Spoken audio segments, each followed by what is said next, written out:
Ever been scrolling through your phone, maybe on a dating app or just, thinking about someone special, and you wish you had just the right words to really spark their interest in a playful way? Mm. It's that moment where you might feel a little awkward, maybe a little unsure about how to express those desires digitally. Oh, absolutely. That Yeah. feeling is, I think, incredibly common.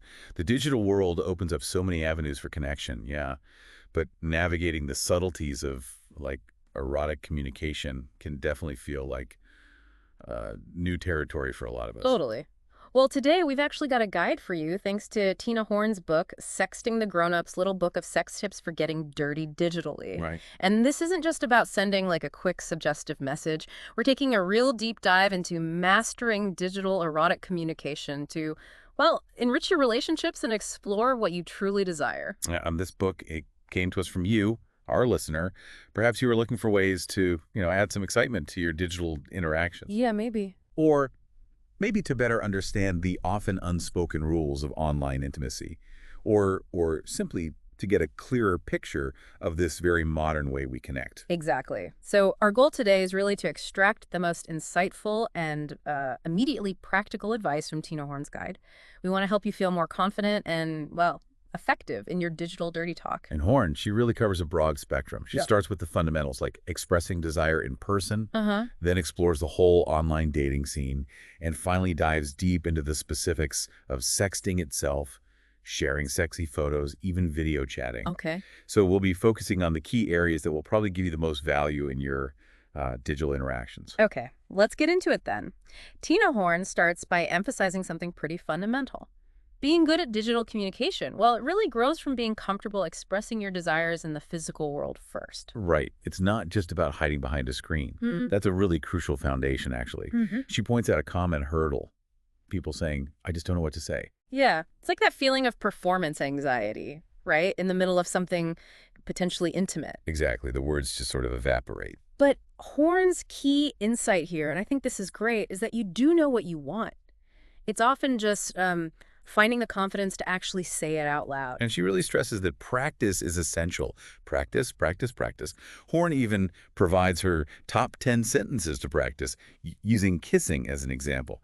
But she points out, you can adapt these to almost any kind of interaction. Okay, let's look at a couple of those just to get the feel. She suggests practicing phrases like, I love the way you kiss me, or the way you kiss me feels so good. Yeah, and even something a bit more assertive like, yeah, you like it when I kiss you, don't you? Ooh, okay. See how many of those focus on either expressing pleasure directly, I love the way you kiss me, or communicating desire clearly, yeah, you like it. Right.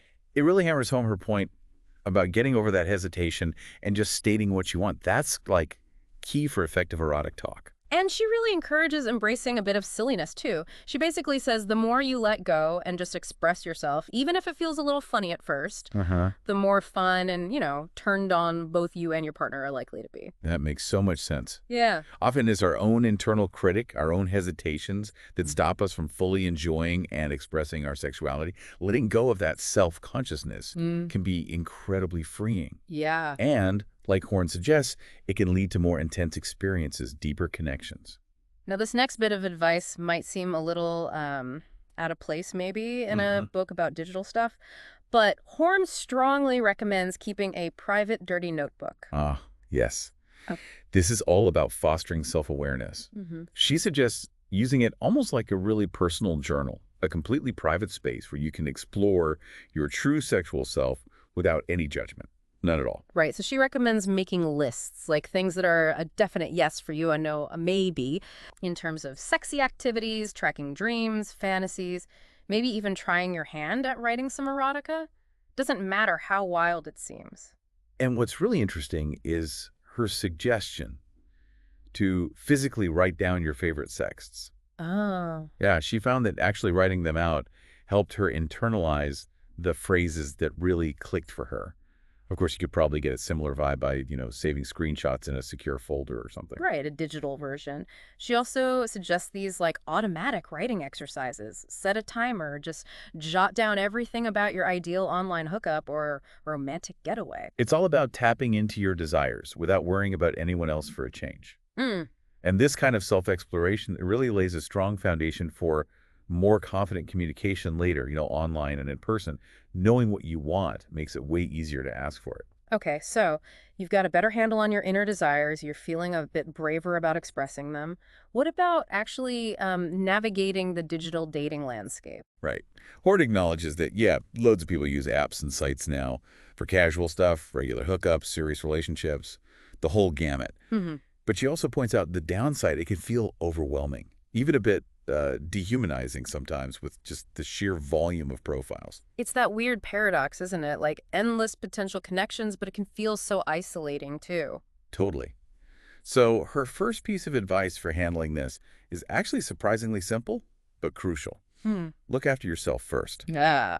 Yeah, prioritize your own well-being. She emphasizes balancing online dating with self-care, hobbies. Basically, be the kind of interesting person you'd want to date. That's such a good point. It's about projecting confidence that comes from having like a full life, not just waiting for messages. Exactly. Then she talks about visualizing your prey. Whoa. Huh. Yeah, sounds a bit intense, but it's really just about getting clear on what you're looking for. A one-night stand, a steady, casual thing, long-term partner. Right, clarifying your intentions, physical, emotional, whatever it is. And she says, don't shy away from admitting what you find physically attractive alongside personality traits. And be specific. Avoid those super generic profile cliches. It helps attract people who are actually a good match for what you really want. So when it comes to actually writing your profile, Horn calls it writing your own advertising copy, like presenting a slightly polished version of yourself. Yeah, highlighting unique things, tattoos, maybe. Favorite books, beliefs. She calls these compatibility codes. Okay. But authenticity is key. She even suggests getting friends to give honest feedback on your profile. Make sure you're coming across the way you mean to. It's like an experiment, right? If it's not working, tweak the wording. Okay, profile's up, messages are coming in. How do you actually manage those initial app chats effectively? Horn has tips for this too. First up, she suggests composing a canned response. Not to be robotic, but to save time. Have a good opening message ready that you can quickly personalize. She gives an example, right? Something like, "Hiya, gorgeous. Your profile is so great. Want to grab a beverage sometime? Hit me up." Friendly, direct, suggest the next step. Exactly. And then, crucially, keep the conversation moving. Always respond to something specific they said and give them something clear to respond to.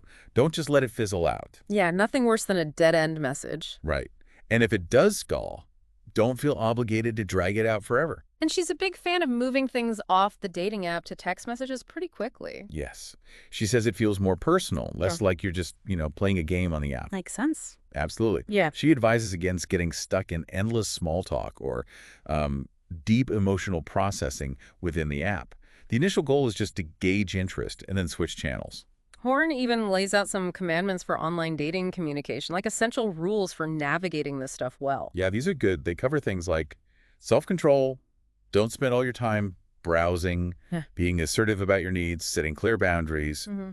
and definitely not using the chat for like immediate sexual stimulation before you've even met. Ooh, yeah, that's a big one. Commandment number 4. She says don't masturbate while chatting or try sexting before meeting. It can come across as kind of creepy or insincere, right? Totally. Other key ones include don't obsessively check messages. Don't feel guilty for not replying to everyone. Don't waste energy correcting people you're not interested in. Right. Be upfront about your intentions. Don't pretend you want serious if you just want casual, or vice versa. Honesty saves time and heartache. Definitely. And importantly, use the block button. If someone's being gross or disrespectful, just block and move on. Don't engage. Good advice. And the last one is simple. Just be kind. Treat people decently, even if there's no spark. Makes the whole thing better for everyone. So true. Okay, so you've connected online. Now comes the first date. And Horn reminds us, digital chemistry is great, but it's no substitute for actual real-life chemistry. Yeah, you can vibe online, then meet up and nothing. And that's okay. It's all learning. She also says don't beat yourself up if a date doesn't meet expectations. She briefly touches on doing a little online research beforehand. Pretty standard now, right? Yeah. A quick check isn't bad, but maybe don't bring up their entire LinkedIn profile on the date. Probably not. And a huge piece of advice for meeting. Always pick a public place for the first date. Always. Non-negotiable. Anyone pushing for a private meeting straight away. red flag. Even for casual stuff, meet in public first, safety first, and you get to check the vibe. Right. And she says be a good listener on the date, try to move past the basic small talk you probably already covered online, dig into stuff you both actually find interesting. Okay, now for a topic that can feel a bit tricky sometimes, but it's super important, discussing safe sex. Horn has some really good advice on making this feel normal, maybe even a bit sexy. Oh, interesting. Well, she points out that if you're informed about your own health and desires, and you practice how you want to bring it up, a few moments of potential awkwardness can lead to a whole night of more relaxed, confident intimacy. It's a good trade-off. Okay, I can see that. She suggests framing it positively. Like, you know what I find really hot? Someone who cares about safe sex. Seriously, it's responsible and kind of part of the fun. Ah, okay. Flipping the script a bit. Exactly. And using body language, a light touch, leaning in, can help make it feel less like an interrogation. And what should be covered? Key things. Contraception, what you're both looking for relationship-wise right now. STI status. And recent testing, when was the last test? Preferences for barriers like condoms or dams, and understanding each other's monogamy status. Yeah. Transparency is vital. Got it. Horn also talks about the silent alarm, a safety technique, right? Especially for casual hookups. Yeah, this is smart. You set up a code word or phrase with a trusted friend, tell them where you're going, and have a prearranged signal, a specific text. Maybe that means things aren't right, I need help. Like a discreet SOS. Exactly. It lets you embrace the excitement, but still have a safety net. Good idea. Hmm. And finally, she has guidelines for being a good booty call. Yes. It's about clear intentions, maybe finding some common ground beyond just sex, regular testing, respecting boundaries, and just basic human decency and respect. Right. Even if it's casual, you're still dealing with a person. Precisely. Kindness, respect, open communication, they matter just as much in casual situations. Okay, so we've covered the dating scene, the IRL groundwork. Now let's really dive into the main event. The art of sexting itself. Right. Horn defines sexting pretty broadly. Any sexually themed message meant for erotic stimulation can be suggestive, flirtatious, or more direct, maybe aiming to help someone masturbate. She sees it as flowing naturally from that in-person dirty talk we mentioned. And she makes a good point that for some people, digital platforms can actually feel less scary as a starting point for expressing those more intimate thoughts. You get time to think, compose, edit in private. Exactly. It can be a conversational baby step, as she puts it, a way to build confidence before saying things out loud. Getting positive feedback via text can be a real booster, too. So how do you know when it's okay to send that first slightly spicy message? Horn says use the same judgment as you would face-to-face. Hint at it, test the waters, see how they respond. Yeah, she advises against sending super explicit out-of-the-blue stuff early on. That's usually better saved for people you know well, where you've already got that kind of rapport. Build up to it. She gives some examples of great opening sex, right? Like, I've been very bad today. Yeah, or I can't stop thinking about you, or mentioning a specific piece of clothing they like on you. Suggestive, intriguing. And to help navigate this, she suggests devising a code with your partner. Yes, this can be really useful. Specific code sentences, maybe pet names you only use when you're feeling frisky, or even the classic safe words, red, yellow, green. So, like, using a special pet name could be a subtle signal. Exactly. If she uses me amor, for example, and he replies with mon chéri, they both know they're in that flirty headspace. Code sentences are another way to check if they're receptive without being overtly explicit right away. Okay. And what about different platforms? Does it matter where you're sexting? Oh, definitely. She stresses adapting your approach. Yeah. You wouldn't have a deep, serious talk on Grindr, probably, or send nudes over LinkedIn. Tailoring your style to the platform is key to avoid awkwardness or misunderstandings. Right. And she also reminds us to be a time traveler. What's that about? It just means remembering your partner might be multitasking. They might be at work, on the bus. Ah, okay. So be patient if replies aren't instant. Maybe give a heads up if you're going to be slow replying, and try not to obsess over those typing indicators. Guilty. Okay, now the big question that always comes up is sexting cheating. Yeah, Horn tackles this. Her take is basically, it depends entirely on the rules and boundaries you've agreed on in your relationship. There's no universal answer. So her guideline is kind of like, how would you feel if your partner did the same thing with someone else? Exactly. The other shoe principle. If the thought of them sending explicit texts to someone else feels like a betrayal, then it's probably not cool for you to do it either. Makes sense. And she emphasizes that digital stuff isn't somehow less real. Online infidelity can hurt just as much and have real consequences. She's also very clear on whom should you sext. Basically, avoid anything unethical. Absolutely. No sexting with minors, obviously. That's No sexting with someone in a monogamous relationship that isn't yours. Don't sext while, like, driving or operating heavy machinery. Common sense stuff. okay. And a really important practical tip she gives. Oh, yeah. Always double check the recipient before hitting send. Oh, God, yes. Crucial. Get carried away, hit send, realize it went to your boss. Yeah. Nightmare. Quick check saves major embarrassment. So why sex? What's the point? Horn lists several benefits. It can be a great masturbation aid, especially saving screenshots of hot exchanges. It can inject excitement into boring situations that contrast between mundane reality and naughty texts. Yeah, like being stuck in a meeting but getting a dirty text. Exactly. And it's invaluable for long-distance relationships, keeping that connection and spark alive across the miles. And she makes a great point that sending the dirty words can be just as arousing as receiving them. It's empowering, turns you on, too. Totally. She also talks about switching tenses, using past, present, and future in your sexts. How does that work? So after a great kiss, maybe later you text, just remembering how amazing your lips felt earlier. Past. Or right now, sitting here trying to work, but all I can picture is your hands on me. Present. And for the future, next time I see you, I want to finish what we started with that kiss.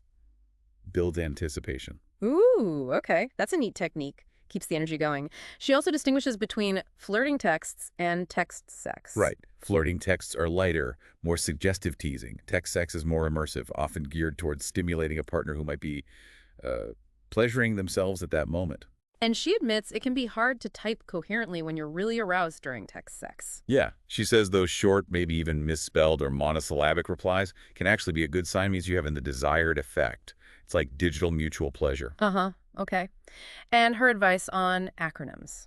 Don't be lazy. Use acronyms sparingly. But basically, too many can sound nervous or fake. A well-placed OMG is fine, but constant lolling isn't usually sexy. Gotcha. She even mentions looking to pop culture for inspiration. Yeah, songs by Lil' Kim, Beyoncé, Prince, films like Her or Secretary. Lots of examples of creative, evocative, dirty talk out there. And finally, a word on emoji. Yes. Some people dismiss them, but Horn and her friends find them great. They add nuance, personality, can even become a secret code. That winky face, the peach, the eggplant. You know the ones. We do indeed. Okay, so that's the words covered. Let's move to the visuals. Sending sexy pictures and videos. Horn calls this the digital golden age of personalized smut. I love that phrase. It's so true. Porn isn't just commercial stuff anymore. It's also the unique images and videos you create and share to tease, arouse, connect. She starts with profile pics for dating apps, suggests variety, right? Emotion, body, action shots, clear face pics, even pics with friends. Yeah, as long as it's obvious which one is you. Right. And she offers a strong in defense of the selfie, pushing back against the negativity. Boldly, she reframes it as empowering. Self-expression, self-love. Saying, this is me, this is how I see myself, and I want to share it. It counters those weird double standards. And she lists 10 great reasons to send a sexy selfie, like giving your partner something personal, embracing your own hotness, just wanting to share that feeling, maybe even cheering someone up. And importantly, self-love, taking pics just for you, boosts your own confidence. Looking back at them later can be a real pick-me-up. Now, receiving pics is just as important as sending. Horn's advice on how to be really good at receiving naked pictures. Be appreciative, grateful, even if it's not, like, exactly your fantasy pose. A simple thanks doesn't cut it. Show some enthusiasm. Okay. And, critically important, privacy. If you save received pics, lock them down. Strong passwords, maybe encryption, you are now the guardian of that image. And absolutely positively never forward a personal pic someone sent you. Never. Ever. That's a huge breach of trust. So before you even start snapping, her advice is ask first. Yeah. Or maybe someone first yourself to initiate. Or just explicitly ask, hey, would you be into trading some sexy pics sometime? Right. Consent is key. And a good response to receiving one is often sending one back. Often appreciated, yes. Yeah. Kind of keeps the energy flowing. But definitely don't send unsolicited pics, especially genital pics. Ask first. Okay, so how do you take a great sexy selfie? Eye contact with the camera is huge. Look through the lens like they're right there. Good lighting makes a massive difference. Play with angles from above is often flattering. From below can be powerful. That PYT, POV lying down. PYT. Pretty young thing, point of view. Oh, got it. Use references if you need ideas. Get yourself turned on first, that authenticity shines through. Maybe touch yourself a bit in the photo. Okay, practical tips. Use a timer or a tripod, or even ask a trusted friend if you're comfortable. Mirror selfies are great for showing front and back. Butt selfies, reclining bikini shots, lots of classics to try. Now, what about disappearing content? Snapchat. Horn's a fan. The disappearing nature creates urgency, feels more private, though she does warn about screenshots, obviously, can't fully control that. Right. And she has fun ideas for snaps. Oh, yeah. The tease, suggestive movement, the bounce, highlighting a body part, the rocky horror, lip-syncing playfully, the kinky suggestion, showing off a toy or prop. Yeah. Lots of creative options. Okay, moving to longer videos. Sending and receiving sexy videos, what's the focus here? Mood, movement, personality. Horn draws on her experience directing amateur porn, says technical perfection isn't the goal. Capturing you is more compelling. And she has ideas for these too. Exciting sex tapes. Yep. The reveal, undressing. When I think about you, I touch myself. More theatrical, maybe props. Be your own voyeur, filming partnered sex. What's your fantasy? Role play. Cut to the chase.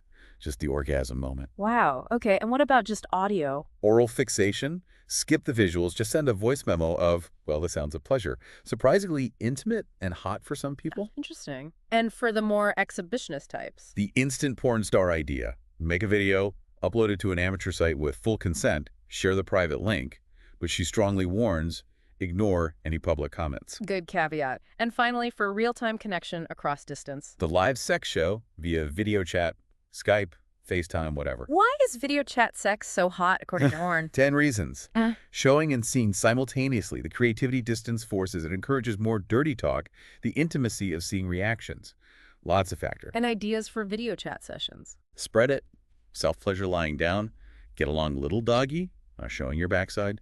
Toy story, using toys. Take turns, performer versus observer. Even having a whole online date leading up to it. Okay, through all this, sharing pics, videos, chat, privacy is paramount. Keeping your parts private. Absolutely essential. Digital security matters. Even if you enjoy sharing, you have the right to control who sees it and where. She also challenges beauty standards. Yes. Pushes back against narrow media ideals. Right. Says everyone is attractive to someone, you are desirable. Consensual sharing is fine. Non-consensual distribution is never okay. Understand the risks. So practical strategies for keeping content private. Secure folders, dedicated apps, strong passwords. Only share with people you deeply trust. Don't accept unsolicited nudes from strangers. And for protecting anonymity if you're worried about being recognized. Frame shots without your face, face off. Focus on close-ups. Use costumes, masks, instant fetish star. Be suggestive with props or settings instead of showing everything explicitly. And her final word on privacy, it's about mindset, isn't it? Yeah, it's powerful. Reframe the fear. If you embrace your sexuality with pride, see your body as a source of your power, then nobody can truly use your images to shame you. Own it. Wow. Okay. So wrapping this up, the big takeaway seems to be that digital communication is, well, a really powerful and flexible tool for sexual expression and connection. For sure. But as Tina Horn makes really clear, it works best, it's most fulfilling when you approach it with intention, with respect for boundaries, yours and theirs, and a real willingness to explore your desires and your partner's. Exactly. So we really hope you'll think about Tina Horn's advice. Consider how maybe you could apply some of these techniques either in your relationships or just for your own self-discovery. You know, think about your comfort levels, your boundaries, what really sparks your desire digitally. And that brings us to our final provocative thought for you to ponder. Horn ends her book suggesting that our basic human drive to connect will ultimately win out over any tech alienation. Despite all the digital tools, we'll always crave the tangible, the sensory aspects of intimacy. So what does that mean for how we balance our digital and our physical sex lives? What are those truly irreplaceable things that only happen in person? Definitely something worth thinking about.